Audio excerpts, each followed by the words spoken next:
పతి కోసం భారతి రంగంలోకి దిగుతున్నారు. పార్టీ గెలుపు కోసం రాష్ట్రమంతా జగన్ తిరుగుతుంటే ఆయన్ని గెలిపించుకునే బాధ్యతను భారతి భుజానికి ఎత్తుకోబోతున్నారు.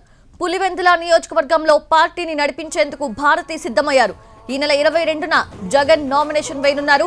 అప్పటి నుంచి భారతి పులివెందుల్లోనే ఉంటూ ప్రచార బాధ్యతల్ని స్వీకరించనున్నారు. భర్త విజయం కోసం ఎన్నికల ప్రచారానికి శ్రీకారం చుట్టనుంది వైఎస్ భారతి.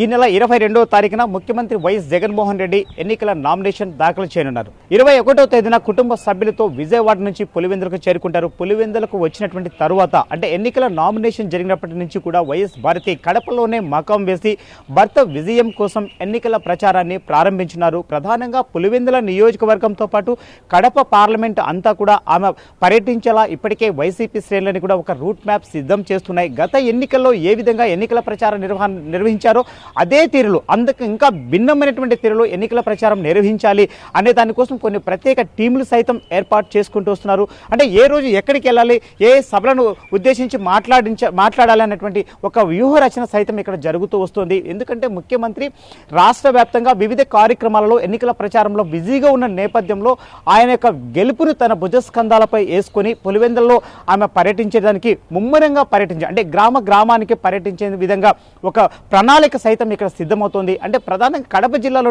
వివిధ నియోజకవర్గాల్లో కూడా ఆమె పర్యటన ఉండేలా కూడా వైసీపీ శ్రేణులు ఒక వ్యూహరచన చేస్తున్నాయి. ఎందుకంటే గతంలో ఆమె జమ్మలమడుగు కావచ్చు, కడప, అదేవిధంగా కమలాపురం మరియు పులివెందుల నియోజకవర్గాల్లో ఎన్నికల ప్రచారం చేస్తూ వచ్చారు. ఈసారి కూడా అదే స్థాయిలో ఎన్నికల ప్రచారాన్ని నిర్వహించాలి అన్నటువంటిది వైసీపీ నేతలు ఒక వ్యూహరచన చేస్తూ వస్తున్నారు. కాకపోతే ప్రధానంగా ముఖ్యమంత్రి సొంత నియోజకవర్గం అయినటువంటి పులివెందులపైన ఆమె కాన్సన్ట్రేషన్ చేయబోతున్నారు. ఎందుకంటే పులివెందులలో వివిధ స్థాయి నేతలతోనూ మండల స్థాయి నేతలతోనూ సమావేశాలు అవుతూ ఆ ఎన్నికల ప్రచార స్థలాన్ని సైతం ఆమె పర్యవేక్షించున్నారు.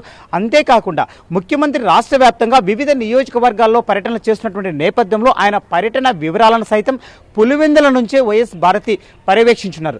ఎందుకంటే ముఖ్యమంత్రి పర్యటన ఎలా జరుగుతుంది, తర్వాత పులివెందులలో ప్రచార పర్వం ఎలా జరుగుతుంది అన్న పూర్తి విషయాలన్నింటినీ కూడా ఆమె పులివెందుల కేంద్రంగానే చేసుకుని ఈ యొక్క ప్రచార పర్వానికి శ్రీకారం చుట్టున్నారు.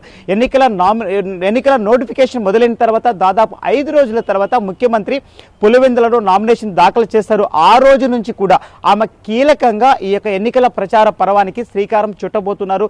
ఎందుకంటే ఇప్పటికే ఎన్నికల ప్రచారం అన్ని నియోజకవర్గాలు ప్రారంభమైనప్పటికీ పులివెందులలో అయితే కాస్త నిమ్మలంగా జరుగుతుందని చెప్పవచ్చు. స్వయంగా తానే దగ్గరుండి ఈ యొక్క ఎన్నికల ప్రచారాన్ని పర్యవేక్షించడంతో పాటు తానే ఎన్నికల ప్రచారంలో పాల్గొనేందుకోసం ఈ నెల 21వ తేదీన భర్తతో కలిసి ఆమె పులివెందులకు రానున్నారు. కెమెరామ్యాన్ చందుతో రమేష్, ఎన్టీవీ, కడప.